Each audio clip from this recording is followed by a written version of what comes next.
Right now, there is a piece of plastic in your wallet or your bag that controls almost every major financial decision you make. You use it for groceries, for emergencies, for things you probably did not need, and you probably have no idea that the man who created it walked away with almost nothing, regretted the whole thing, and died before he could see the monster he had made. This is the story of Frank McNamara, the man who accidentally invented the credit card, and the story has never been told the way it actually happened. You have probably heard the classic story. Frank McNamara goes out to dinner, has a great meal, goes to pay, reaches into his pocket, and realizes he forgot his wallet. Embarrassing, right? And from that embarrassing moment, he gets the idea, a card that lets you pay without cash. Except that never happened.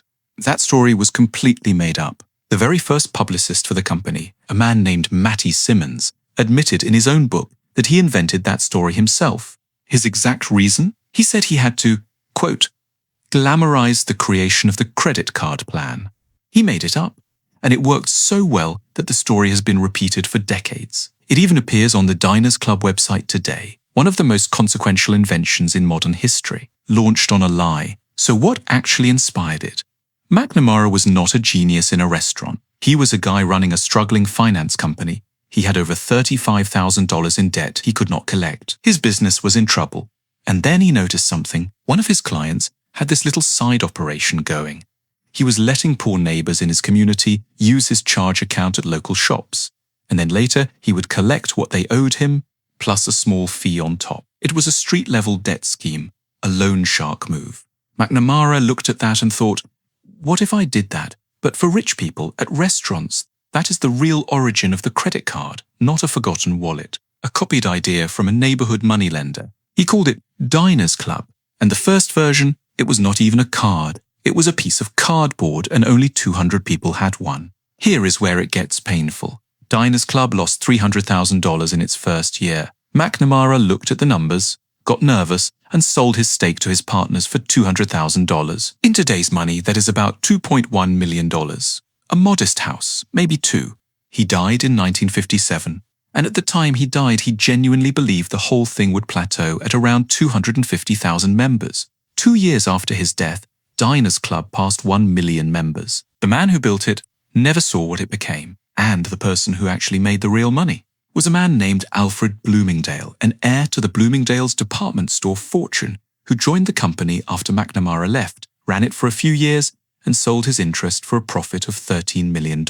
He contributed almost none of the original idea. He just showed up later and cashed in. The inventor walked away with crumbs. The department store heir walked away wealthy. For nearly a decade after Diners Club launched, the big banks wanted absolutely nothing to do with the credit card. They thought it was too risky, too complicated, too niche. Then in 1958, Bank of America changed their mind, and their strategy for launching their own card, the Bank Americard, was absolutely wild. They did not wait for people to apply. They mailed 100 million unsolicited credit cards directly to people's homes across America. You could go to sleep one night with no money and wake up the next morning with $300 in your mailbox that nobody asked you if you wanted. This went on for over a decade before the government stepped in and made it illegal in 1970. And once banks absorbed the risk of bad debt from merchants, which was one of the biggest flaws in the original Diners Club model, mass adoption exploded.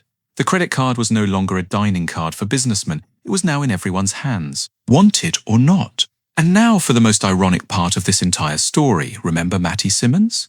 The publicist who invented the fake founding story?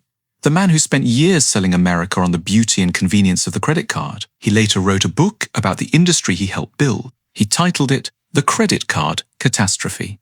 The man who built the myth spent his later years warning people about the machine he helped unleash. And Diners Club itself, the company that started it all. It got crushed, beaten by every competitor it inspired. Eventually sold to Citigroup, then to Capital One. Today, barely a footnote. The company that invented the entire payment card industry lost to every single company that came after it.